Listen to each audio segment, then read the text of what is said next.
Assalamualaikum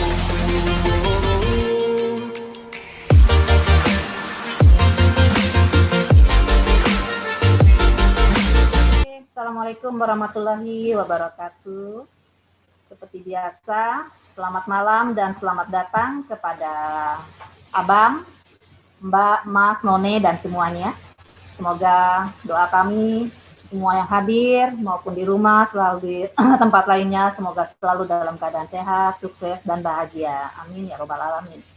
Perkenalkan kembali dengan saya Aceh yang bertugas sebagai moderator pada malam ini ya.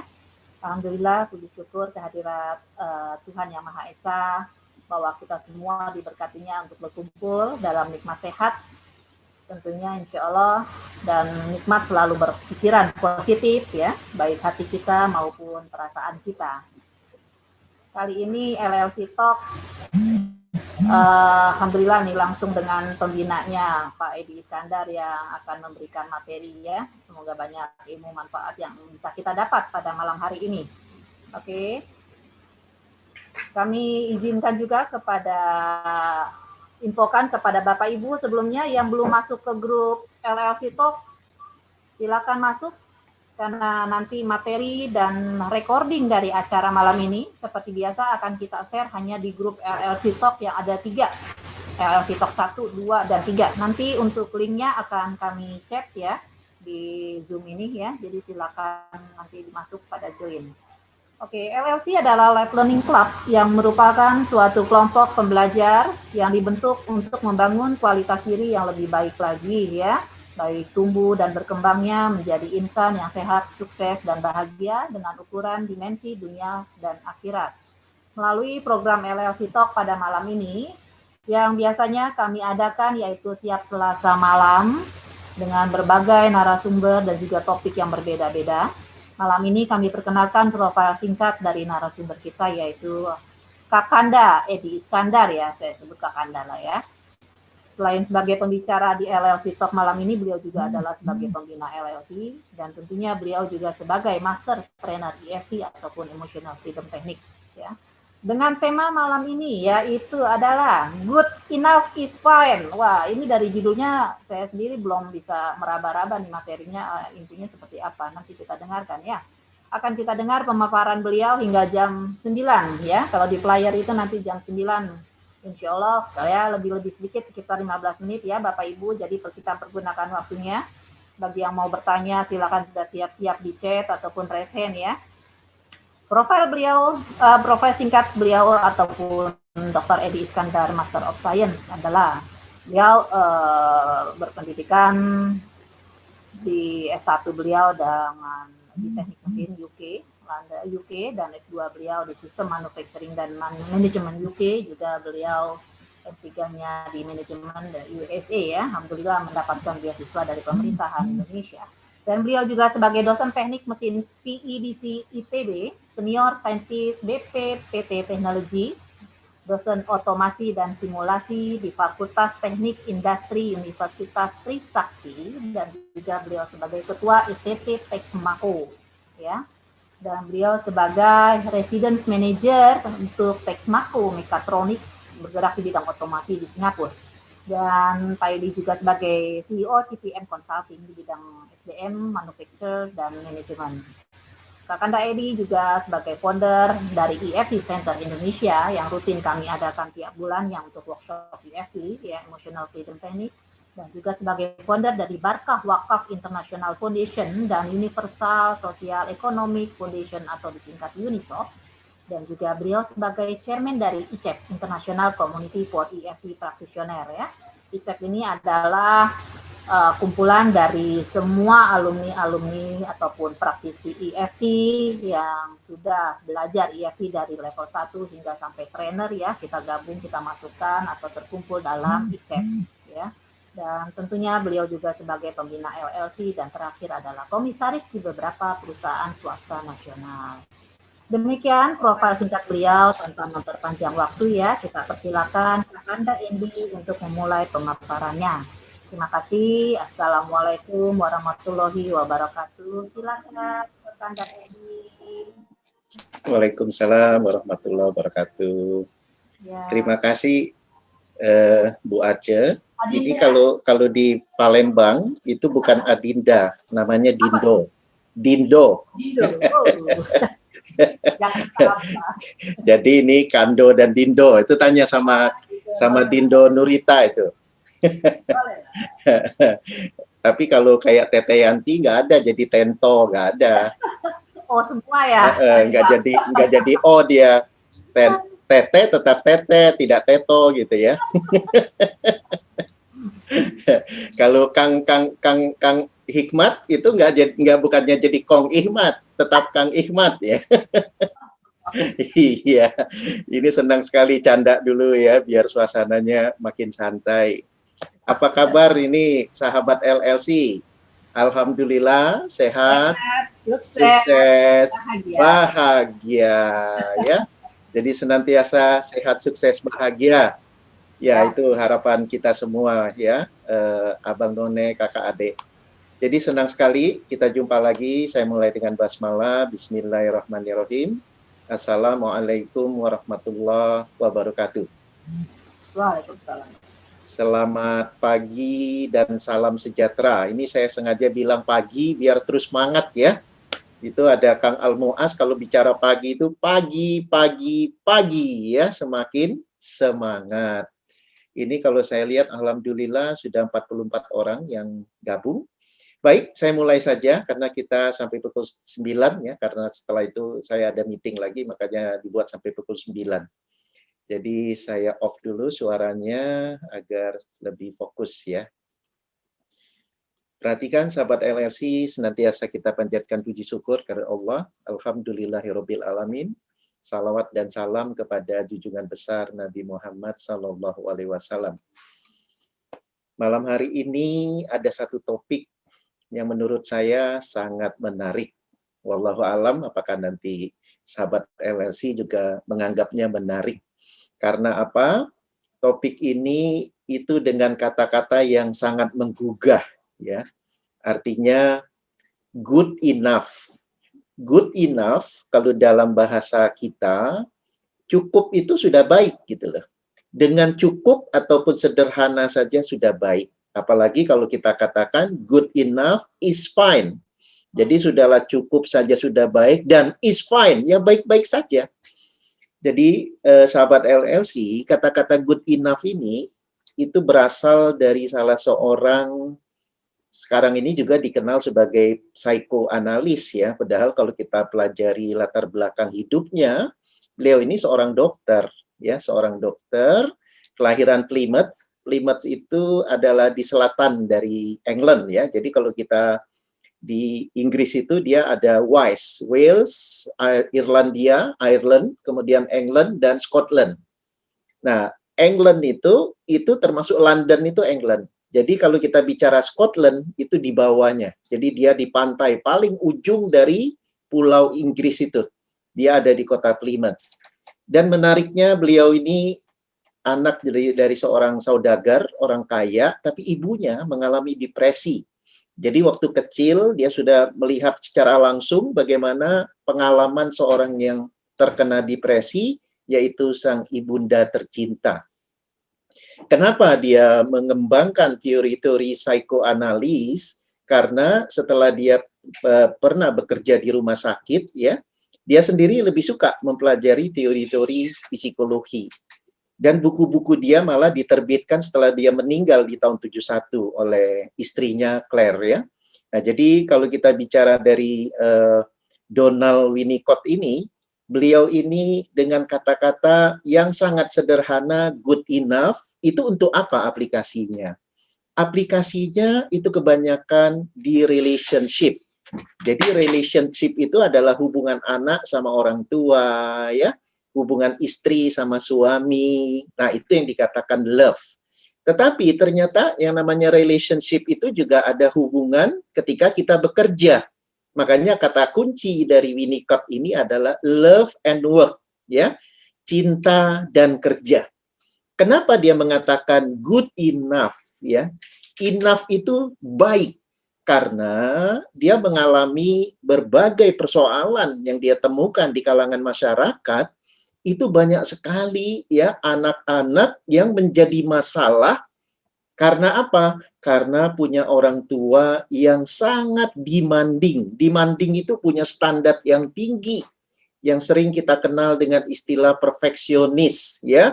Punya anak harus begini, harus begitu, sangat detail. Sehingga si anak ini ya hidupnya tertekan. Atau sebaliknya, kalau kita bicara hubungan suami istri, apakah istrinya yang banyak menuntut atau sebaliknya suaminya yang banyak menuntut. Inilah akhirnya terjadi yang dikatakan relation yang menyiksa, ya, menjadi relation yang membingungkan, membuat masalah, membuat stres, membuat depresi. Nah, inilah beberapa catatan yang saya pelajari dari Winnicott ini. Dan dia akhirnya menghibur para orang tua dengan satu frase. Frase itu kalimat singkat. Dia katakan apa? Parent is good enough. Parent is good enough. Jadi dengan menjadi parent is good enough, maka dia menjelaskan bahwa anak-anak itu sebenarnya tidak memimpikan orang tua yang sangat ideal. Orang tua yang sangat demanding, harus ini, harus itu. Anak-anak hanya ingin orang tua yang penuh cinta kasih, orang tua yang oke-oke saja.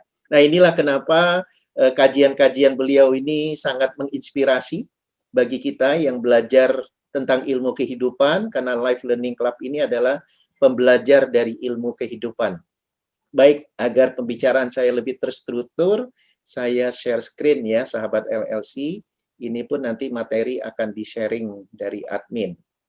Perhatikan, judul kita malam ini adalah Good Enough is Fine. Kalau dalam bahasa kita, good enough saja itu sudah menjadi kata kunci ya, tadi yang disampaikan oleh Winnicott. Good enough itu sendiri adalah dengan kita sederhana, secukupnya, itu sudah baik. Apalagi kalau kita katakan good enough is fine. Dengan sederhana sudah baik, itu akan menjadi baik. Ya, fine juga kata-kata baik. Ada 4 agenda malam ini. Saya mulai dari beberapa kasus, karena tentu kenapa ini menjadi suatu bahan diskusi kita di Life Learning Club. Karena kasus-kasus ini biasa kita hadapi dalam kehidupan, baik kita pribadi ataupun saya pribadi juga karena seorang praktisi EFT, jadi saya banyak mendapatkan kasus-kasus dari klien. Tentu ketika kasus itu kita dapat, kita akan bertanya, kenapa sih ini terjadi? Ini juga menjadi topik pembahasan, karena kita, siapa yang mengenal dirinya, maka insya Allah akan mengenal Tuhannya. Siapa yang mengenal Tuhannya, maka insya Allah dia akan hidupnya jauh lebih baik karena dia makin tahu apa misi kehidupannya dan nanti setelah meninggal itu akan menjadi apa. Tentu ketika sudah kita berbicara kasus, kenapa demikian, tentu kita perlu solusinya. Dan nanti ada tanya jawab. Perhatikan sahabat LLC, ini kira-kira wajah dari orang yang berjasa ya, beliau meninggal di tahun 1971 ya. Donald Winnicott, lebih dikenal dengan Winnicott, beliau kelahiran Plymouth. Ini ada satu quote yang menurut saya juga menarik ya. Quote ini memberikan inspirasi kepada kita bahwa persoalan kita untuk kreatif itu sebenarnya sederhana. Karena apa dia katakan? It is in playing and only in playing that individual child or adult is able to be creative. Jadi dengan kita fun dalam hidup kita, maka kita akan menjadi kreatif. Dia mengatakan bukan hanya untuk anak kecil ya, tapi juga adult, orang dewasa. Kemudian dia katakan apa? Dengan kreatif itu maka manusia akan menggunakan seluruh ya, personality itu adalah kepribadiannya, dan dengan menjadi kreatif maka manusia akan menemukan jati dirinya. Jadi di sini satu ungkapan quote yang luar biasa ya. Jadi kita diminta coba mencintai kehidupan ya, sehingga dengan kita cinta kehidupan, cinta diri kita, kita akan menjadi kreatif. Dengan kreatif kita akan berpikir secara menyeluruh tentang diri kita, sehingga kita akan mengenal diri kita, sehingga kita akan hidup jauh lebih nyaman. Ini satu quote yang sangat indah dari Donald Winnicott. Baik sahabat LLC, kita mulai saja. Saya masukkan hanya 2 kasus di sini ya. Satu kasus dari seorang ibu rumah tangga. Beliau ini adalah pengusaha. Waktu itu saya ada acara di Depok. Jadi dia mengatakan, Pak Edi, ini kok tangan saya ini keras sekali, dia bilang. Untuk ditekuk seperti ini, itu udah susah sekali, dia bilang. Ya, kenapa dia katakan susah sekali? Ini sudah saya alami, sudah hampir 3 bulan. Jadi ditekuk kayak gini itu udah nggak bisa, dia bilang. Ini kencang tangan ini, gitu loh. Ya. Kemudian saya tes, Bu, contohnya seperti apa? Dia bilang begini, Pak Edi, ini kan kalau kita melakukan suatu analisis itu kan pengen tahu ya skalanya itu seperti apa. Dia ambil tuh botol aqua. Pak Edi, untuk pegang botol aqua ini aja saya udah susah, ya. Karena botol aqua itu kan diameternya kan tidak begitu besar, ya. Nah, ini udah susah, Pak Edi. Ini saya terpaksa pakai tangan 2, ya, diangkatnya aqua. Nih Pak Edi, saya ingin buka botol aqua ini, katanya. Itu nggak bisa, karena diameternya lebih kecil, dan saya perlu menekan tangan saya. Sampai sebegitunya, tangannya ini tidak bisa digerakkan seperti ini ya, lemas. Biasanya saya pribadi, itu kalau melihat seperti itu, namanya ibu-ibu ya, dan ini persoalan sudah 3 bulan, itu saya coba tanya, saya bilang, apa sih Bu kira-kira kemungkinan sebabnya? Yang paling Ibu rasakan 3 bulan yang lalu membuat Ibu nggak bisa menggerakkan tangan. Karena Ibu seorang pengusaha, ada 2 area utama. Apakah ini hubungan dengan bidang usaha Ibu atau di rumah tangga, saya katakan. Ya, karena saya katakan yang namanya tangan dalam kajian five syndrome ya, five body syndrome saya bilang itu adalah suatu reaching ya, sesuatu yang tidak bisa digapai, tidak bisa diraih, saya bilang. Apakah Anda tidak bisa meraih tentang pekerjaan Anda sebagai pengusaha dari target atau persoalan rumah tangga, saya bilang. Dia katakan apa, Pak Edi? Kok Pak Edi pertanyaannya sudah menuju, katanya.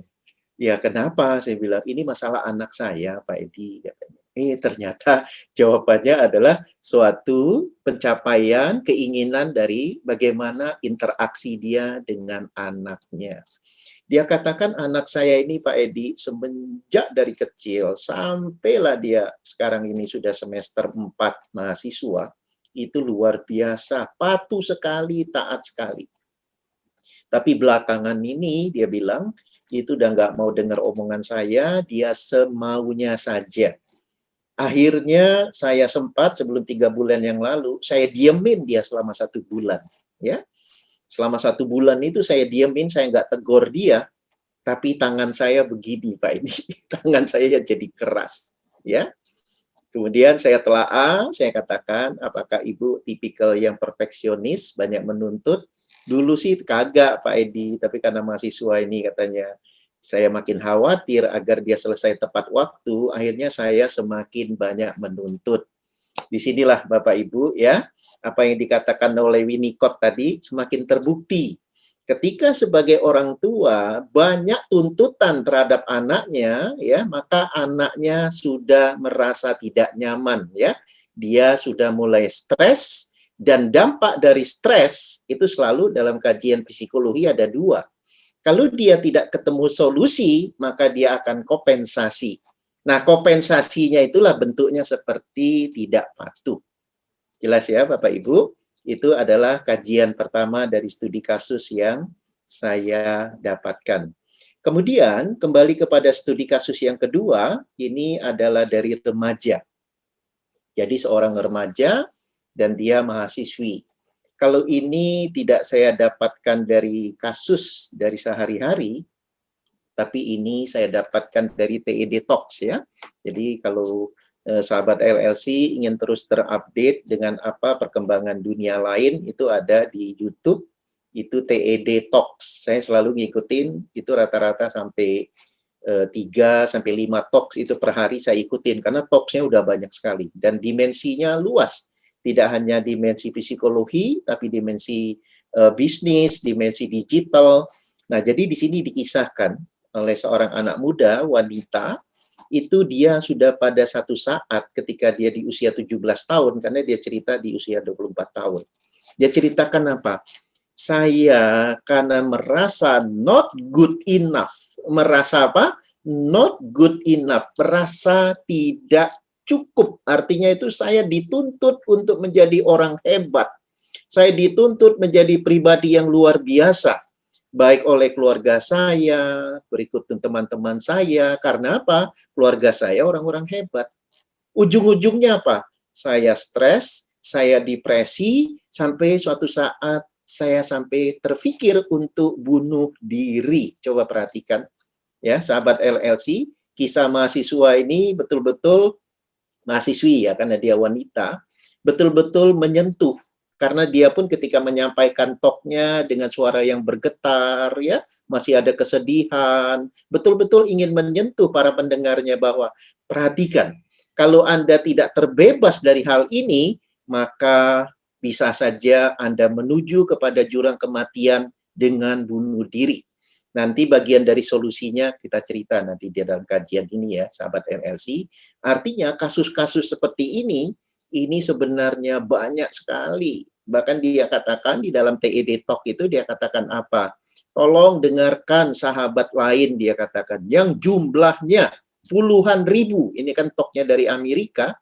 Tolonglah Anda bangkit, ya, Anda bangkit dengan apa? Nanti ada 3 cara yang dia sampaikan solusinya. Tapi saya tidak ceritakan dulu apa solusinya. Di satu sisi, ini sebagai kasus yang ketiga, ini kasus yang saya dapatkan juga di dalam kajian-kajian melalui sebagai praktisi dan saya coba pelajari. Ini dari seorang anak muda yang sampai sekarang ini masih belum terselesaikan. Karena apa? Karena demanding dari orang tuanya yang sampai saat ini masih saja menekan. Jadi orang tua itu, dia itu ternyata ketika dia sangat menekan, tapi di satu sisi dia sangat membebaskan. Jadi si anak ini di dalam benak dia harus semua mengikuti perintah orang tuanya. Tetapi ketika dia sempat kuliah di Australia, dia sempat kuliah di negara Arab, dan sempat kuliah di Malaysia, di sana dia hidup sebebas-bebasnya. Jadi bayangkan ya sahabat LLC, ketika ketemu orang tua yang sangat menekan, maka tadi dia akan kompensasi ketika dia punya kebebasan dengan sebebas-bebasnya. Sehingga ketika saya tangani dan tim, itu ada satu persoalan. Karena orang tuanya masih menekan bahwa ini hanya bisa diselesaikan dengan masalah adanya jin di tubuhnya. Dia masih meyakini harus hanya dengan ruqyah. Nah, inilah yang menarik dalam kehidupan ya. Kita tidak mengatakan ruqyah itu tidak boleh. Kita hanya mengatakan ruqyah itu digunakan pada tempatnya dan kedepannya sebaiknya ruqyah secara mandiri. Hati-hati, ini kita bicara soal ilmu kehidupan ya. Jadi jangan kita terobsesi dengan jin. Karena kalau sudah terobsesi sama jin, maka usaha kita tidak lagi melakukan dengan cerdas. Di dalam kajian psikologi pun, kenapa dia bisa terlupakan? Karena dia ada 2 yang dikatakan penyakit secara kejiwaan itu. Kalau dia sampai lupa, misalnya seorang yang dikatakan punya suatu penyakit, misalnya skizofrenia, ya, suka ngomong sendiri, gitu. Ketika dia pada sedikit normal, sebenarnya ini tidak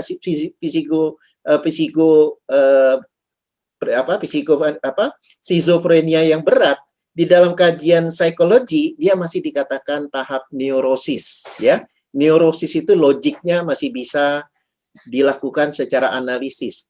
Tetapi kalau dia sudah tidak bisa lagi diajak diskusi, ini sudah masuk yang dikatakan fase psikosis, ya. Psikotik kalau dalam bahasa Inggris, tapi kalau dalam bahasa Indonesianya itu adalah psikosis. Nah, ini sudah harus menggunakan obat. Perlu interaksi dengan seorang yang dikatakan psikiater. Perhatikan ya, karena kita belajar ilmu kehidupan, kita punya lingkungan, atau kita di sini juga sebagian saya lihat banyak juga sebagai praktisi EFT, ini memahami hal ini. Baik, kita lanjut kepada persoalan kita yang kita bicarakan hari ini. Setelah mendapatkan 3 kasus tadi, tentu kita akan bahas ya. Mengapa demikian? Mengapa orang tadi persoalannya merasa dirinya not good enough, ya, tidak cukup baik. Ada 7, sahabat LLC. Mengapa demikian itu jawabannya ada 7. Yang pertama, itu adalah you are overly self-critical. Jadi yang pertama itu, apabila seorang punya pribadi yang sangat mengkritisi dirinya sendiri, sehingga setiap langkah yang dia lakukan, maka dia akan banyak menyalahkan dirinya.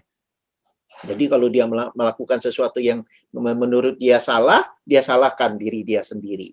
Nah, ini menyebabkan apa yang dikatakan self-esteem, ya, harga dirinya rendah, sehingga self-image-nya, gambaran tentang dirinya tidak baik, maka konsep dirinya bermasalah. Karena self-idealnya itu tidak tercapai. Nah, disinilah kenapa ketika kita bicara konsep ini, coba kita pelajari satu-satu, ya, apa pemicunya. Jadi kalau kita selalu mengkritisi diri kita, karena kita mengatakan, I'm not good enough, ini tidak cukup. Ini salah, ya. Semestinya tidak demikian. Akhirnya kita menjadi pribadi yang bermasalah. Ini yang pertama. Kemudian yang kedua, apabila seseorang itu selalu saja membandingkan dirinya dengan orang lain, ya, dilihatnya, ya, temannya kok ketika kuliah selesai dengan waktu lebih cepat, IP-nya lebih tinggi, kemudian dapat kerjaan lebih bagus, fasilitasnya, gajinya, kemudian sudah menikah nanti punya rumah yang lebih bagus. Jadi dia lihat nasib orang itu jauh di atas dia.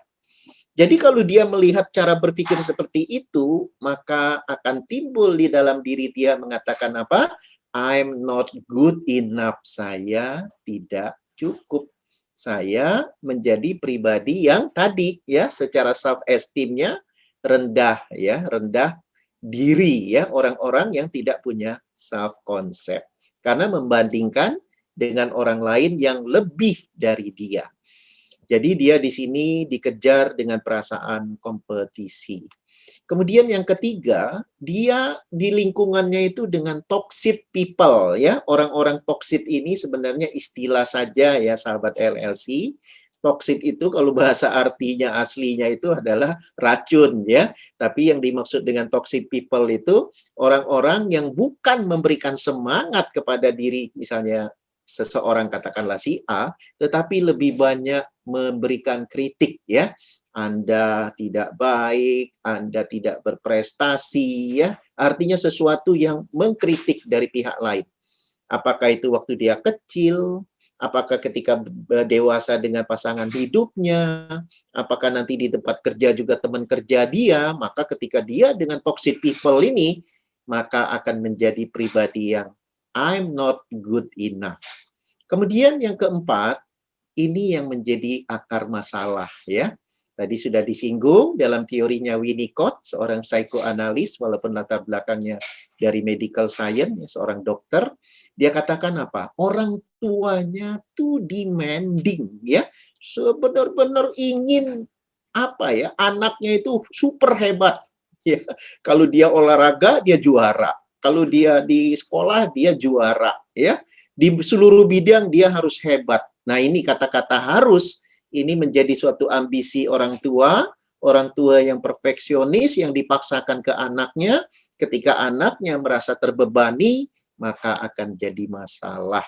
Kemudian yang kelima, ini adalah orang-orang yang ketika masa kecilnya, apakah ditinggal cerai sama orang tuanya, apakah ditinggal mati ataupun meninggal oleh orang tuanya, jadi dia berjuang dengan persoalan abandon, seolah-olah tidak ada yang mencintai dia, tidak ada yang memberi kasih sayang kepada diri dia, sehingga dia merasa I'm not good enough. Termasuk kasus-kasus yang saya pelajari, itu anak-anak yatim piatu yang tidak memahami konsep cinta kasih, mereka besarnya menjadi pribadi yang seperti ini. Dia katakan, I'm not good enough karena saya anak yatim piatu, saya tidak ada yang memperhatikan diri saya. Ini yang dikatakan to be abandoned, ya. Dia dicuekin oleh dunianya. Yang keenam, ini adalah persoalan-persoalan trauma masa lalu. Jadi apabila kita ketemu ataupun diri kita sendiri punya trauma masa lalu yang tidak terselesaikan, ini sebaiknya juga akan menjadi persoalan jangka panjang kalau tidak diselesaikan. Kenapa? Karena kalau dari kajiannya, kalau dari data Amerika ya, di Indonesia saya tidak ketemu data yang tepat. Contoh di Amerika, itu orang-orang yang terkena trauma masa lalu ini, itu sampai 70%. Ya, 20%-nya itu yang berat, yang sampai ke PSTD. Post-stress traumatic disorder, itu adalah suatu tingkat stres yang luar biasa. Itu 20% dari 70% itu. Selebihnya dianggap mental illness yang ringan. Nah, inilah kenapa emotional trauma ini juga bisa menyebabkan orang not good enough. Dan yang terakhir, dia mengalami depresi yang panjang. Jadi seperti yang saya kisahkan tadi, ada seorang mahasiswi yang menyampaikan tentang kisah hidupnya di TED Talks, kenapa dia sampai ingin bunuh diri, karena dia mengalami depresi yang sedih masalah. Nah, inilah yang kita bicara di sini terhadap kenapa seseorang itu mengalami I'm not good enough. Sobat, saya pengen dapat chatting dari sahabat LLC yang malam ini hadir. Kira-kira dari 7 itu kita mengalami enggak sih? Coba ya, dari nomor 1 sampai 6. Kalau ada sebutkan, kira-kira masalah apa waktu kecil itu kita punya suatu persoalan yang bisa saja belum selesai sampai hari ini. Silakan di chatting. Ada 7 tadi ya, kalau pengen lebih jelasnya lagi saya pasangkan lagi, tadi memang masih pakai bahasa Inggris, tapi ini sudah saya jelaskan. Pertama, suka mengkritisi diri sendiri ya, bahkan dikatakan over. Kedua, suka membandingkan ya kelebihan orang lain, mempunyai zona yang berbeda dalam hidup ini. Kemudian ketiga, di lingkungan kita banyak toksik ya, toksik, sahabat-sahabat toksik ataupun anggota keluarga yang toksik. Orang tua yang terlalu demanding ya. Nomor 5 mungkin menjadi anak yang ditinggal atau ditelantarkan karena kematian ataupun perceraian panjang. Ya, silakan, saya pengen lihat chattingnya. Ini belum ada yang jawab. Apakah bisa dimengerti yang saya jelaskan? Oh iya, Bu Hani nomor 1 dan 2, Bu Utami nomor 4, Bu Nur, ya ada sahabat toksik ya. Ternyata terjadi memang ya. Coba kita lihat, ini kan berarti sesuatu isu ya, bukan hanya secara teori, karena di ruangan ini pun iPhone, siapa nih iPhone toksik ya. Kemudian Kang Hikmat itu 2 dan 5, kemudian Mbak Nur ya nomor 6 ya, rata-rata ada ini ya. Coba saya pengen tahu, ada nggak yang nggak punya? Coba, ada nggak yang tidak punya? Saya pengen lihat. Ada tidak? Oh, nggak ada Pak, 7 itu saya tidak mengalami, ada nggak ya? Masya Allah, kalau nggak ada ya, luar biasa. Oh, Teh Adrianti ya. Oke, sangat beruntung kalau mengatakan saya tidak ada ya. Alhamdulillah. Yang ada pun juga beruntung, karena malam ini insya Allah bisa kita Teh Yeti toksit ya. Mas Rahmat 1 dan 2, Mas Ahmad Rifai toksit. Ini banyak yang toksit ternyata ya. Iya. Baik, terima kasih yang sudah berinteraksi. Kita lanjutkan, sahabat LLC. Tentu setelah kita bicara why, ini kita akan bicara solusi. Karena malam ini adalah pembelajar ilmu kehidupan, tentu ingin tahu gimana solusinya. Perhatikan, secara sederhana solusinya itu perlu kita pahami dulu ya. Karena kalau bicara solusi itu, kita selalu menjelaskan dengan sederhana bagaimana kita mentransformasi diri kita not good enough menjadi good enough ya. Sebenarnya sadar saat ini, tapi kita ingin mentransformasi menjadi good enough. Jadi sebenarnya tulisan not good enough sama good enough ini tidak berkorespondensi, oh Pak Edi pikiran sadarnya ya not good enough. Tidak. Saat ini semuanya di bawah sadar ya.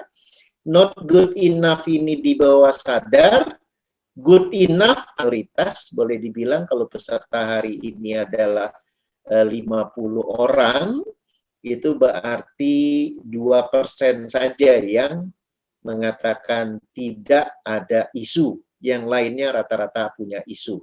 Nah, isu ini bisa membuat pribadi yang not good enough. Jadi, bawah sadarnya not good enough. Karena apa? Bawah sadar ini mendominasi kehidupan kita sampai 95%. Sementara pikiran sadar, inilah yang kita diskusi hari ini. Kita mendapatkan sesuatu pengetahuan, kemudian kita menyadari, tadi saya tanya, ya, sahabat LLC menyadari, itu namanya awareness. Ya, dengan awareness ini kita mulai menggunakan apa yang dikatakan peta kesadaran kita. Oh, saya sadar sepenuhnya, saya tadi dari 7 itu ada nomor tentang toksit. Ya, ada nomor tentang orang tua yang demanding. Nah, itu adalah mulai awareness untuk mempunyai suatu kesadaran. Karena apa? Dengan pikiran sadar ini tadi, ini adalah satu ide baru yang kita akan program ke bawah sadar.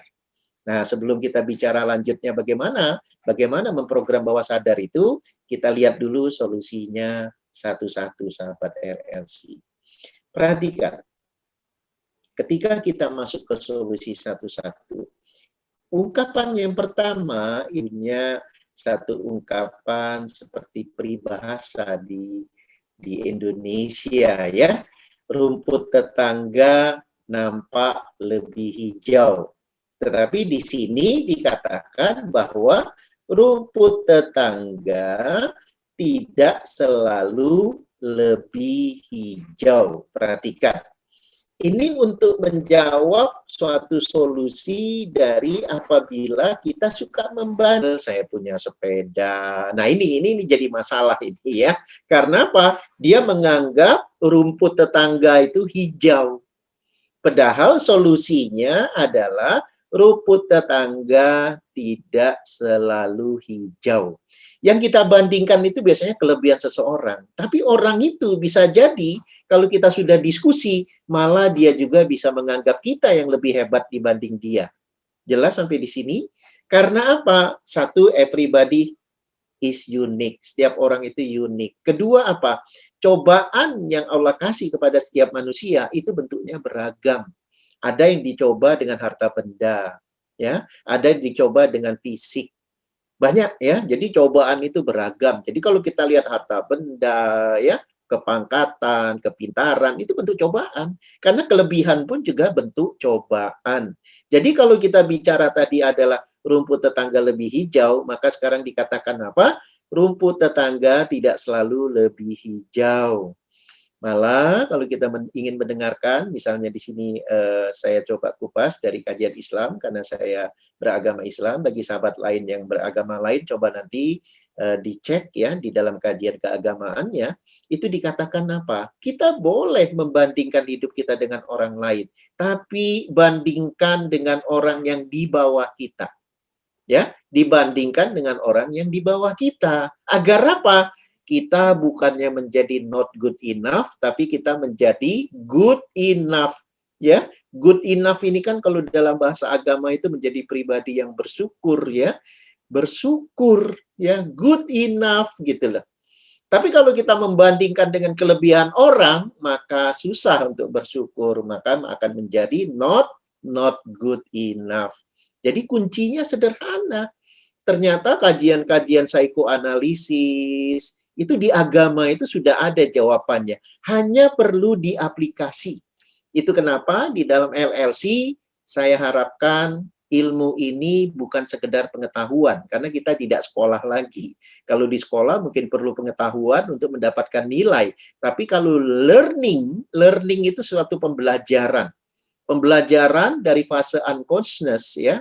Unconscious itu adalah kompetensi yang paling bawah, menuju menjadi conscious tapi dia berdaya dan mampu level 4, itu perlu yang dikatakan jam terbang, latihan.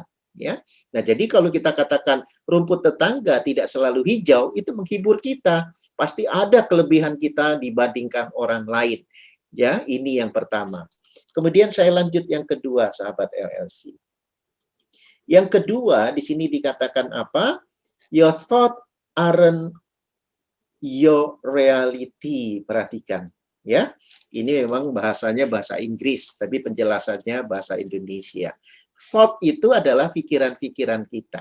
Apa yang kita anggap benar. Jadi selama ini kalau kita anggap benar bahwa, oh, I'm not good enough, berarti kita punya persoalan dalam kesimpulan pikiran kita.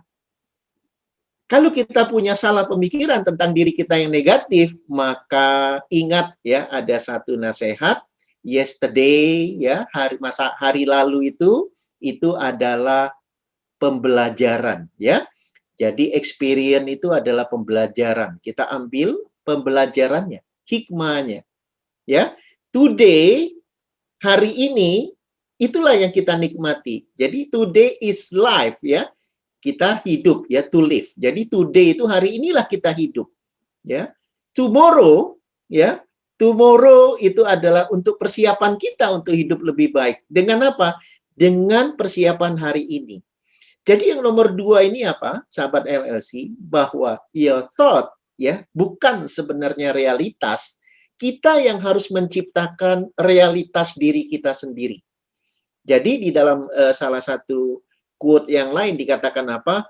You are the architect ya. You are the architect of yourself. Anda adalah arsitek diri Anda. Jadi kalau kita masih tadi berdasarkan thought, maka kita merasa menjadi korban ya. Saya ini korban dari orang tua, korban dari lingkungan toksik. Jadi merasanya seolah-olah menyalahkan orang lain. Jadi kalau kita mengatakan bagaimana thought kita sekarang ya, pikiran kita, maka pikiran kita mulai saat ini dan seterusnya memilih menjadi pribadi apa? Tidak lagi menyalahkan orang lain. No blaming. Tidak ada yang disalahkan. Mau hujan besar, mau banjir, tidak ada yang perlu disalahkan. Ya, tidak ada yang dipersalahkan, apalagi dengan manusia. Alam saja tidak perlu kita salahkan. Yang kedua, yang pandai menyalahkan ini karena banyak alasan. Maka jangan banyak alasan. Kalau kita buat alasan, itu dalam rangka mencari solusi. Tapi kalau alasan untuk menyalahkan orang, ini yang jadi masalah. Jangan pernah melakukan justifikasi dari persepsi sendiri. Karena justifikasi kita itu bisa jadi keliru. Di zaman sekarang ini, di dunia sosmed, itu banyak sekali hoax ya. Nah, itu kita nggak ada lagi kita cek ataupun tabayun, kita kirim saja gitu. Ini bentuk-bentuk yang juga menjadi kan seperti pikiran kita ini itu bukan yang sebenarnya. Bagaimana kita mengatakan pikiran kita yang benar? Apabila dia menjadi positif. Kalau negatif, no. Itu masa lalu, ya. Atau ketakutan masa depan. Nikmati hari ini. Rubah menjadi positif. Bagaimana merubahnya? Dengan dimensi mulai dari intent yang positif, ya, dan berpikir yang positif. Niatnya, feelingnya, dan pikir, ya. Karena kalau kita perasaan saja, kita tidak bicara niat. Karena niat ini yang akan menjadi alamat kita sebagai amal soleh. Ya, itu kenapa pernah saya buat satu quote. Kalau kita salah alamat menulis surat, maka akan jelas sampai alamat yang salah. Alamat inilah yang dikatakan niat. Baik, kita lanjutkan sahabat LLC. Perhatikan. Your thought aren't your reality. Cukup jelas. Kemudian yang ketiga, your words, traits, and mistake don't define you. Perhatikan ya, manusia itu tidak ada yang sempurna, sahabat LLC, abang kakek ya, abang kakak, kemudian Mas Ade gitu ya. Tidak ada orang itu yang sempurna. Ya, kecuali pribadi hanya satu manusia yang dikatakan paling sempurna. Nah, persoalannya apa nomor 3 ini? kita apabila melakukan kesalahan, itu kita cepat memaafkan diri kita. Karena itu bukan diri kita yang sebenarnya. Diri kita yang sebenarnya ini terus aja ingin melakukan yang terbaik diri sendiri. Kalau itu hubungannya dengan orang lain, cepat minta maaf. Jangan sampai itu menjadi thought kita, menjadi blaming kita, ya, menyalahkan diri sendiri, menyalahkan orang lain. Nah, itu sudah jadi not good enough itu. Itu akan menjadi pribadi yang not good enough. Jadi apapun kesalahan itu wajar, ya. Allah saja mengatakan siap 24 jam, ya. Siap 7 hari 24 jam 365 pun membuka pintu tobat maaf. Apalagi kita manusia, ya. Kepada Tuhan kita cepat bertobat, kepada diri sendiri kita minta maaf, kepada handai tolan kita apalagi orang tua kita segera minta ampun, ya. Kepada Allah kita bertobat. Nah, inilah ya kebaikan dari ajaran-ajaran Winnicott apabila kita hubungkan dengan kajian yang berikut, yang keempat itu adalah you are enough. Perhatikan sahabat LLC, ya. Ini kata-kata kunci, ya. Jadi good enough is fine. You are enough. Sebenarnya kita ini sudah diciptakan paling makhluk yang paling sempurna, paling luar biasa dengan fasilitas yang super excellent. Apalagi yang hidup di Indonesia. Itu banyak sekali teman-teman di dunia, apakah itu di dunia Asia, di bagian Arab, Eropa, Amerika, Australia, itu iri dengan orang hidup di Indonesia. Dengan musim yang begitu indah, dengan alam yang begitu indah, dengan buah-buahan yang begitu banyak, makanan yang begitu luar biasa hebatnya, ada lautan, ada gunungnya, ya, indah sekali di Indonesia. Jadi kalau kita mengatakan I'm not good enough, kita katakan I'm not enough ataupun tidak bersyukur, ini menjadi persoalan. You are enough, saya cukup, saya bersyukur. Nah, inilah kata kuncinya, ya. Jadi dari judul, ya, good enough is fine, ya, ini nomor 4, ya. You are enough. Sebenarnya kita ini cukup. Tapi kita yang selalu mencari kurang-kurang karena tadi ada 7 masa lalu kita yang tidak diselesaikan di antara 7 tadi, ya. Kemudian kita lanjut kepada poin yang berikut, yaitu sebentar ini kok jadi masuk ke yang lain. Salah pencet, ya, maaf. Saya mau share screen, dia klik yang lain. Perhatikan sahabat LLC, yang kelima, you deserve to be loved and cared for. Perhatikan. Tadi kan ada yang dikatakan you are not good enough, itu karena dia ditinggal cerai oleh orang tuanya atau menjadi anak yatim piatu karena orang tuanya meninggal. Di sini dikatakan apa? Anda itu adalah manusia yang dicintai.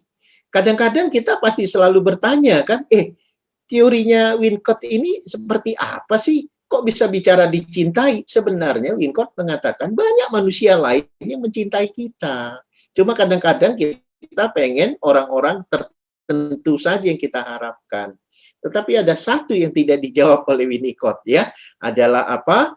Adalah ada Allah yang dikatakan Ar-Rahman, Ar-Rahim, ya, yang Maha Pengasih, Maha Penyayang, yang sangat cinta sekali kepada kita.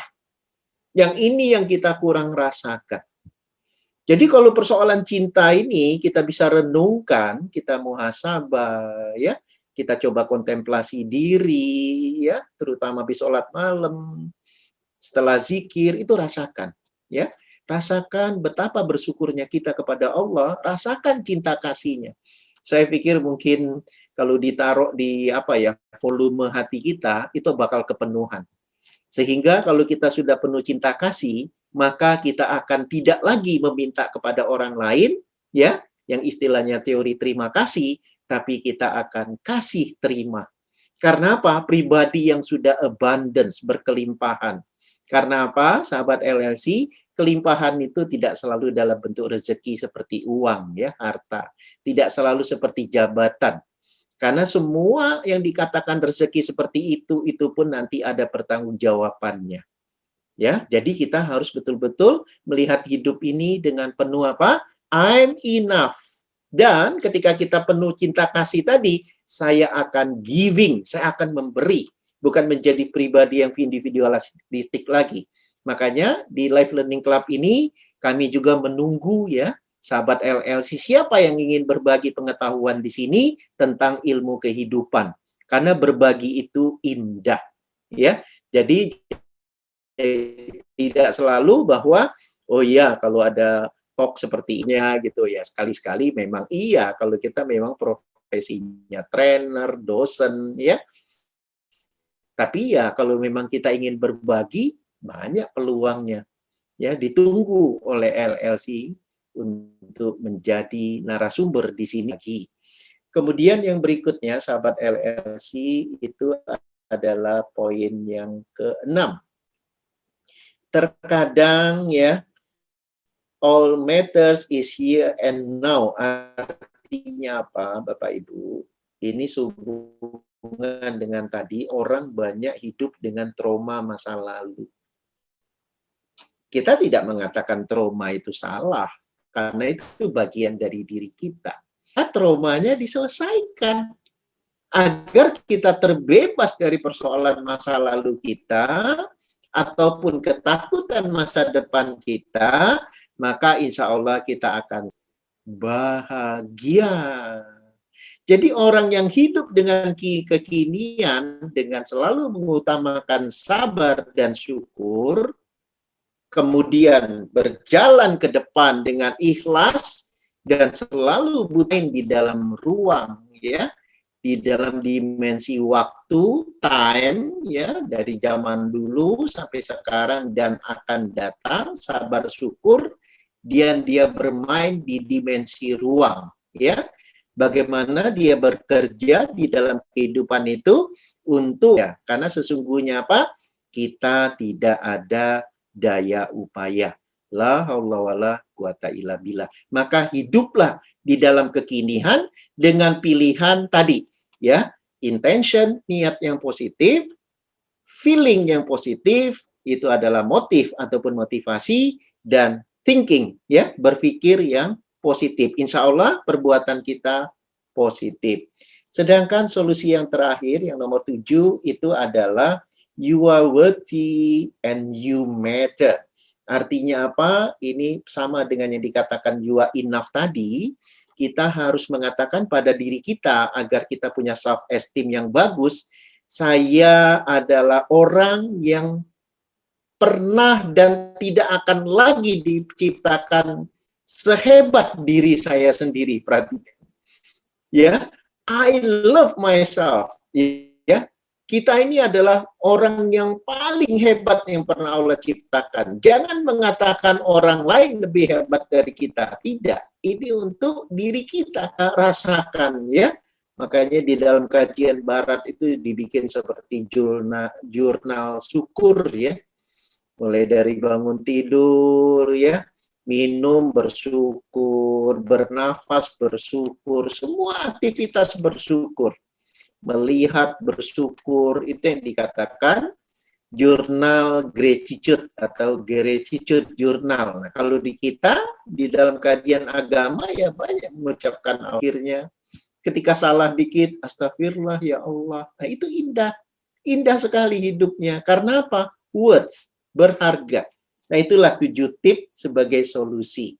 Nah jadi sebagai penutupnya saya sampaikan, ini penutupnya. Ya, sebelum tanya jawab. Penutupnya saya tutup dengan hadis yang direwayatkan oleh Siti Aisyah radhiyallahu an, ya. Amalan yang paling dicintai oleh Allah adalah amalan yang kontinu ataupun terus-menerus walaupun itu sedikit. Jadi kalau kita bicara demanding itu betul, kita bisa punya impian yang besar, tapi kita lakukan secara tahap demi tahap. Pernah di forum yang lain saya singgung tentang Kaizen ya. Kaizen itu perubahan secara kecil tapi dilakukan secara terus-menerus dengan pola-pola apa? PDCA, Plan, Do, Check, Action, pernah juga kita bahas di Live Learning Club. Agar apa? To be better, agar kita menjadi lebih baik. Ya, jadi kuncinya adalah PDLT, perbaiki diri, lakukan yang terbaik. Baik, saya kembalikan kepada Dindo ya untuk tanya jawab. Silakan Dindo Aceh. Alhamdulillah, bersyukurillah. Wah, keren materinya Pak Edi. Kalau saya baca atau saya rangkum, diharapkan kita semua positif dalam intention niat kita, feeling kita, dan thinking kita. Gimana dengan positif dalam hal tersebut menjadikan pikiran bawah sadar kita bisa menjadi good enough ya. Sabar dan syukur sebagai cara kehidupan dan lakukanlah PDCA dalam kehidupan sehari-hari. Oke Bapak Ibu sekalian, maaf. Abang None sekalian yang mau bertanya silakan bisa di chat via Zoom ataupun raise hand-nya. Silakan menuju waktu sudah menuju pukul jam 9 ya. Kalau bisa jam 9 kita selesai atau maksimal 9.15 kami persilakan yang mau bertanya silakan.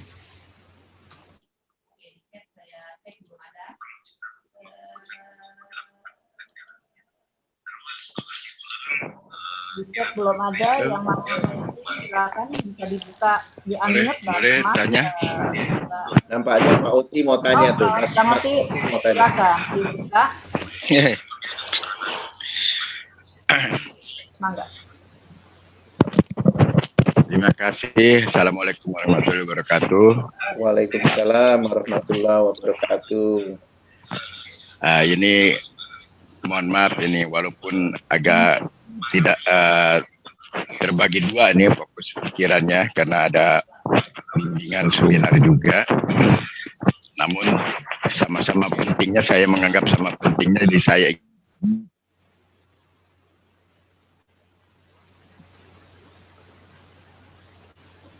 Hilang suaranya, Mas?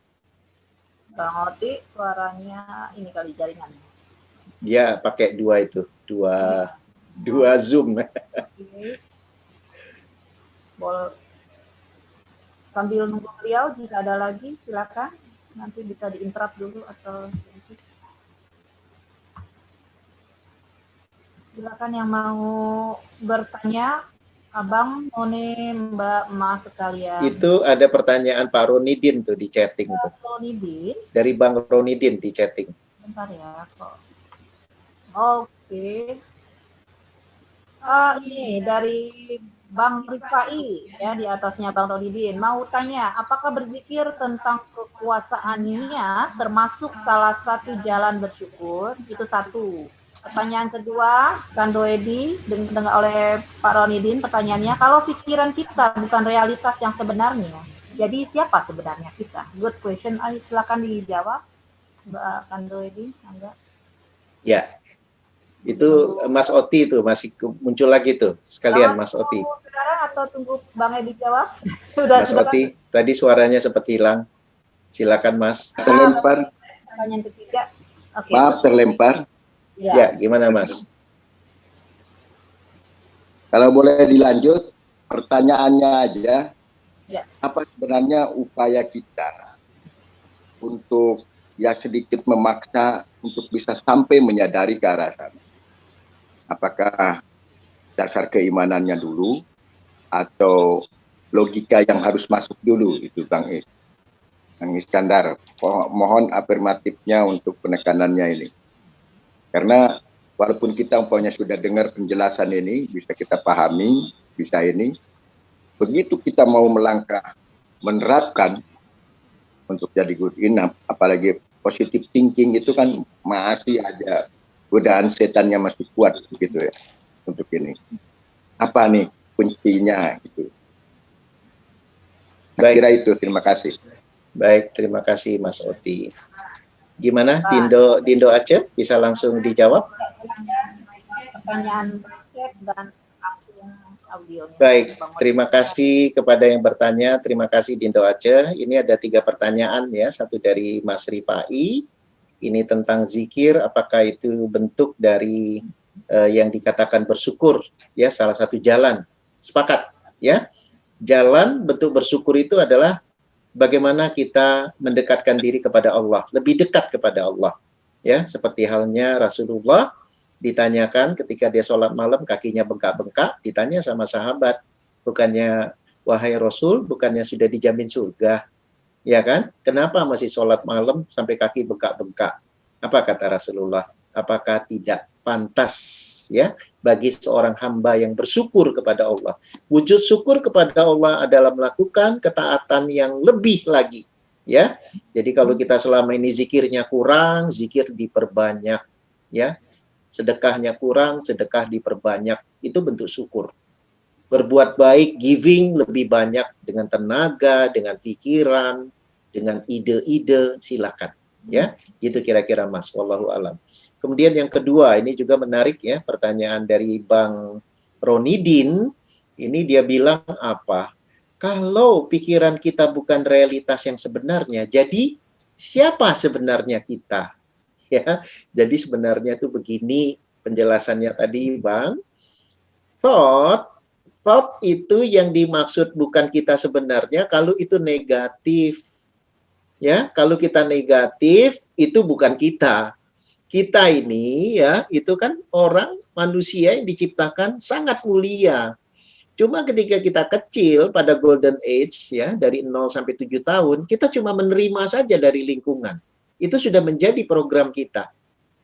Ketika kita tahu sekarang ini kita memahami itu suatu keliru, maka segera diubah. Ya, thought yang bagus, yang selaras dengan ajaran bagi agama Islam itu dengan ajaran Allah dan Rasulnya, ya, maka itulah kita. Jelas sampai di sini. Yang selaras itulah kita. Makanya kajian kita ini adalah holistik, menyeluruh. Bagaimana kita menyelaraskan dengan kehendak Sang Pencipta. Nah, ini menjawab pertanyaan dari Kang Mas Oti. Mas Oti bilang di Borong Andre. Ya. Ya, Mas Oti bilang ya, Mas Oti bilang apa? Mas Oti bilang bahwa ini kan teorinya ini kita bisa paham gitu loh. Ya, paham. Tapi untuk melakukannya ini gimana gitu ya. Nah, jadi kembali lagi ada teori ini, Mas. Kalau kita memahami suatu kebaikan, itulah gunanya pikiran sadar, mencapai level yang dikatakan awareness ya, mulai ada level kesadaran. Nah, ketika kita masuk pada level kesadaran ini, inilah yang tadi yang negatif itu yang kita katakan bukan realitas sebenarnya ya. Thought itu, thought yang salah ini segera dipaksakan untuk dirubah. Bagaimana pemaksaannya? Pertama, kita bikin program perubahan, dimulai dari hal yang kecil, tapi terus-menerus. Makanya pernah ada diskusi kita tentang Kaizen, untuk berubah itu susah dengan cepat, dengan banyak. Dimulai dari yang kecil. Tapi kita terus minta pertolongan Allah, makanya tadi ada istilah ikhlas pasrah, agar apa? Kita terus dituntun dengan pengetahuan dan kekuatan untuk berubah. Allah Maha Tahu dan Allah akan bimbing kita. Yakinlah itu. Tetapi kalau kita masih mengatakan, oh ya, teori mah bisa. Tapi, nah, berarti kita masih menggunakan thought, ya. Thought yang tidak realitas sebenarnya. Yang ditanya oleh Bang Ronidin tadi. Karena Bang Ronidin mengatakan, terus siapa kita? Saya katakan, kita diharapkan oleh Allah kembali menjadi manusia yang suci. Karena dulu lahir dalam keadaan suci.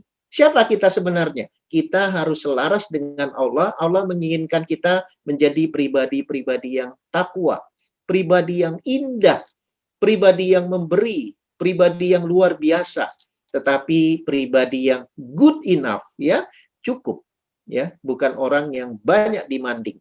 Kalau gitu kita bikin target-target gimana? Target boleh besar, bahkan bisa mendunia, tetapi melakukannya step by step. Jadi kita diharapkan penuh dengan sabar dan syukur, ikhlas dan pasrah. Nah itu kira-kira Mas Oti ya, wallahu a'lam. Mohon maaf apabila tidak pas atau kurang berkenan. Saya kembalikan ke Dindo Aceh. Silakan Dindo. Ya, alhamdulillah. Semoga pertanyaan dari Kang Edi bisa menjawab ya untuk ketiga nanya tadi, Bang Rifai, Bang Ronidin dan Bang Oti. Alhamdulillah, silakan bagi yang mau bertanya masih ada waktu, bisa dicek ya. Dari statement dari Bang Hikmat ya. Sesungguhnya kalau kita punya niat yang good enough, maka pasti ada jalan menuju kesuksesan. Ya. Amin, benar-benar. amin. Gimana, ada tanggapan tambahan dari Kando Edi? Tanggapannya 2 jempol. Alhamdulillah. Iya. Sepakat. Sepakat. Iya, jadi emang kalau ini kita merasa mental block kita inilah sebagai penghalang ya. Ya, Bang Edi gimana dengan mental block sehingga good enough itu kadang terlihat? Ya, ini persoalan yang dikatakan Bang Mas Oti tadi ya. Jadi semua hambatan untuk menjadi pribadi yang lebih baik, nah inilah yang dikatakan mental block. Kita terpenjara. Karena apa? Program masa lalu ini segera kita kenali dengan apa? Teori good enough tadi, teori bersyukur tadi. Masa lalu itu kita harus good enough, ya. Dengan good enough sebagai orang tua, dia akan menjadi sesuatu yang mudah bagi anak-anaknya. Sebagai suami, menjadi suami good enough, maka dia akan mudah bagi istrinya. Ya, istri yang good enough itu akan mudah bagi suaminya karena tidak memberikan tekanan, memberikan kedamaian, penuh cinta kasih. Untuk apa? Kita hidup bukan kompetisi, tapi kita hidup berlomba dalam kebaikan sehingga kita tidak ada tekanan. Kita menjadi freedom, pribadi yang betul-betul luar biasa, pribadi yang terbebas dari hal-hal yang sifatnya menuhankan yang lain, ya, menuhankan mental block kita, menuhankan hal-hal yang tidak perlu. Jadikanlah Tuhan yang sebenarnya yang kita dekati untuk menjadi pribadi yang tadi, pribadi takwa. Itu kira-kira Dindo sebagai tambahan. Ini itu ada dari Mbak Atika, ada resen bisa dibuka audionya, ya silakan. Dan ada pertanyaan di chat dari Mbak Nurita. Bang Edi, cukup yang Abang jelaskan tadi, kalau secara kehidupan keseharian kita, memang banyak katakan susah mengakui bahwa hidup kita cukup. Ya. Adakah tips bisa lebih mudah mengakui sehingga kita bisa merasakan SSIP, sabar, syukur, ikhlas, pasrah? Kayaknya berhubungan dengan terapi YEFI bisa nih Bang Edi ya, salah satu solusi. Oke, silakan dari Mbak Nurita bisa dijawab. Kando Edi atau dari Mbak Tika bisa dibuka mute-nya ya, silakan. Kami nunggu ini bisa dijawab yang Mbak Nurita. Ya, kita tunggu Mbak Atika itu. Mbak Atika, coba ya. Atau nggak jadi dia? Nggak jadi ya? Belum ya, belum. Boleh Mbak Nurita dulu dah dijawab. Oke, baik. Kembali ke pertanyaan Mbak Nurita ya. Jadi Mbak Nurita bicara tentang secara kehidupan memang banyak katakan susah mengakui bahwa hidup kita cukup. Adakah tips ya? Ini jadi bertanya tips ya. Yang lebih mudah mengakui sehingga kita bisa merasakan sip. Jadi tadi ada 7 tips ketika bicara mengatakan I'm enough. Ya, I'm enough itu tadi ada 7 tips. Tapi kalau ditanya lebih spesifik dengan kata-kata sip itu kan kemarin juga pernah ada salah satu forum, kalau tidak salah itu forum dari The Formula of Words ya. The Formula of Words itu bagaimana menempatkan sabar syukur sebagai sayap kehidupan. Syukur itu diutamakan untuk masa lalu, seperti pertanyaan Mas Oti tadi ya.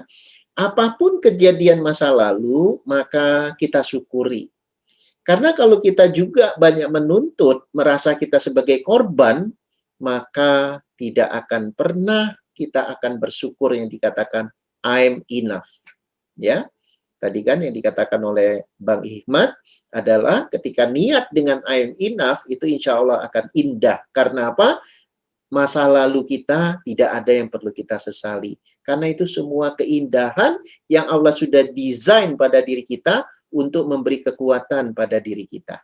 Ini yang saya bilang berjalan pada dimensi waktu. Sekarang bagaimana dengan sabar? Sabar itu kita utamakan saat ini dan ke depan. Kita melangkah dengan sabar. Artinya apa? Banyak sekali kemungkinan yang kita tidak sepakat, setuju dengan apa yang dihadirkan dalam hidup kita. Disinilah kita harus betul-betul sabar. Karena ketika sabar akan mudah untuk bersyukur, ketika syukur akan mudah untuk bersabar. Karena syukur dan sabar tidak bisa bicara pada satu dimensi. Karena dia adalah dimensi sayap.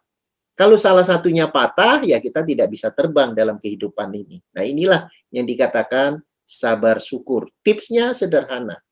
Tipsnya paksakan. Kalau istilah Pak Mas Onti tadi itu, kita paksakan. Memaksakannya apa? Lakukan ya perasaan itu, dan perlu minta pertolongan Allah agar dimudahkan. Bagaimana memudahkannya? Tadi ada kata-kata ikhlas. Ikhlas itu ketika melakukan ikhlas, ketika menerima ridho. Ridho itu juga ikhlas, cuma beda istilah kata-katanya saja. Pak, saya nggak ngerti ridho, ya udah pakai ikhlas, ya. Tetapi sebenarnya ikhlas lebih ke transitive verb, kata kerja aktif. Kemudian ridho itu ketika menerima sesuatu yang apapun yang terjadi, itu kita menerima dengan ikhlas, itu namanya ridho. Itu tipsnya. Pak, tapi kan berat. Nah, yang diberatkan apa sekarang? Itu yang kita harus urai. Kenapa berat? Ya, karena tadi bisa jadi ada masa lalu kita, atau ketakutan akan masa depan. Misalnya saja kita diberi suatu barang, ya, barang itu baru saja sampai di tangan kita, ya, baru aja kita suka timang-timang, namanya barang baru gitu. Tahu-tahu entah bagaimana tiba-tiba barang ini hilang. Nah, kira-kira gimana tuh? Bisa nggak ikhlas ridho di situ? Nah, inilah ujiannya. Karena apa? Kalau tadi kita sudah sabar, itu akan mudah juga untuk ikhlas. Tapi kalau kita sudah ikhlas, akan mudah juga untuk sabar. Jadi dimensinya ini semua keterkaitan. Dan satu lagi, karena kita ini melangkah dalam hidup itu tidak punya kekuatan apapun, maka senantiasa kata-katanya pasrah. Padahal bahasa Arabnya ataupun bahasa yang sudah jadi bahasa Indonesia itu adalah tawakal. Jadi kalau orang bilang pasrah itu salah, karena pasrah itu tidak melakukan yang lain, saya katakan tidak. Ikhlas pasrah itu satu pasangan. Ikhlas itu adalah ikhtiarnya dengan keikhlasan, pasrah itu adalah ikhtiar dengan pertolongan Allah. Karena kita tidak punya kekuatan apapun kecuali pertolongan Allah. Jadi jangan digunakan pasrah, Pak, kalau saya udah di ujung tanduk, saya pasrah. Selama ini siapa? Apakah kita yang kuat? Apa kita yang hebat? Nauzubillah. Jadi setiap detik itu ya penuh kepasrahan, tawakal di situ. Nah, itu tipsnya ya, Yunda ya. Ini Dinda Aceh. Ini pun kalau saya ke Nurita menjadi Dindo juga ini. Usianya kan di bawah saya. Oh iya. Dindo juga. Okay. Baik, begitu kira-kira tipsnya ya. Baik. Tip-tip. Ini Mbak Atika masih raise hand, apa masih mau ini untuk bertanya? Silakan. Sama ada satu lagi dari chat ya. Dari siapa nih? Mbak Agati. Mbak Agati bertanya, bagaimana kalau kita menyesal di masa lalu kita? Di masa lalu kita kurang berbuat baik, sementara hal itu tidak bisa diulangi lagi. Gimana solusinya nih, Kang Doedi? Ya, baik, alhamdulillah ya. Jadi pertanyaannya juga bagus sekali ya, Mbak Agati ya, Agati Laksono. Jadi sebenarnya menyesali itu sama dengan tadi kita mengkritisi diri kita ya, memberikan kesalahan pada diri kita. Sedangkan tadi saya katakan bagaimana kita menghibur diri kita, dikatakan I'm enough, agar kita bersyukur bahwa segala sesuatu terjadi itu atas izin Allah. Maka langkah pertama ya, itu kan tadi saya ada cerita tuh, ada mahasiswi yang sampai mau bunuh diri ya. Dia kasih 3 tips. Langkah pertama itu setiap peristiwa masa lalu diambil pelajarannya. Meaningnya itu apa? Hikmahnya. Jadi tidak ada penyesalan. Karena kalau tidak kita ambil meaning makna positifnya, maka ada penyesalan. Kita ambil makna positif. Penyesalan itu adalah makna negatif. Ya. Kemudian yang kedua, kita yakin bahwa kejadian masa lalu itu membuat kita kuat, ya. Membuat kita kuat. Sehingga yang ketiga, itu kita akan menerima sepenuhnya, self acceptance. Itu yang dikatakan ridho tadi. Nah, itulah ya tips dari seorang remaja ya yang mau bunuh diri di dalam hidupnya. Dia katakan ambil 3 langkah ini. Tidak ada penyesalan karena kita mengambil pelajaran positifnya. Yakinlah itu adalah untuk kebaikan kita masa depan dan lakukan self acceptance ya. Walaupun saya seperti ini, nah bagi yang ingin mengetahui ada teknik yang lebih cepat itu dengan cara-cara sambil tapping ya, itu namanya EFT, Emotional Freedom Technique. Nah, itu bisa mudah. Jadi mental block itu bisa kita selesaikan insya Allah. Itu kira-kira Dinda Aceh. Oke. Ini karena ada sudah waktunya kayaknya mungkin Mbak kita Tika bisa nih tadi di sini ya ada kasih selain resen tanda good. Masih bisa Mbak Tika? Mbak Tika kemana nih? atau enggak apa? Ya, Waktunya ya udah, juga udah oke, cukup. kita. Nah. Oke, terima kasih kepada Abang Noni semua. Bang Edi, Kando Edi, mohon closing statement-nya sebagai penutup ya. Silakan. Baik, terima kasih Dindo Aceh dan sahabat RLC yang berbahagia.